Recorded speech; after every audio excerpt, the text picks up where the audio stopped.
e ka përsërit që s'ka asgjë kundër që zonja Osmani ta ketë edhe një mandat të dytë. Që i bjen ai ta ka hap rrugën ty me bëni gjatë të tillë, po problemi është që domethënë vetëvendosja thotë se s'kishim numra për zonën Osmani, po mbasnej provoi zonën Rushiti me 60 vota me zgjedh.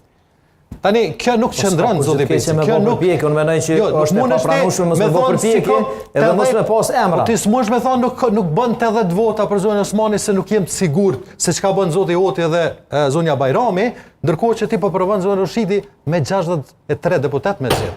Tani hajde shpjegoma mu çu shkon kjo, çu 80 vota nuk janë të sigurta dhe s'bën me shku se është e pasigurt, ndërkohë që me 63 po bëj ka me provu se kur si dihet çka del.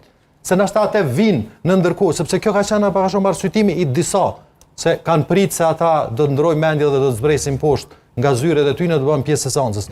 Është e palogjikshme. Dhe pra po them, shumë rregull me unë jam që më bë përpjekje çdo herë. Se nuk ja jap mundsinë, po atë nat. Po themi që kanë qenë jo korrekt ato në nënshkrime. Po megjithatë ka qenë korrekt në ona juaj që në momentin e tërheqjes së dy kandidatëve politik ti japë mundësinë ndoshta deri në mëngjes LDK-s që ti sillte ato nënshkrime tamam, edhe ta sillte edhe emrin e zonjës Osmani eventualisht. Kandidimi i këtyre dy emrave zonjave, kjo nuk e ka mbyll mundësinë e kandidimeve tjera. Për shkak se kryeministri ka dhënë konferencë, ka thonë që njëra prej aty në Zoja, nëse s'gaboj, Hatixhe ka Hatixhe Hoxha, po ka thonë tërhiqet si opsion që me ofru mundësisë partive opozitore me sjellni emër të tjerë. Po.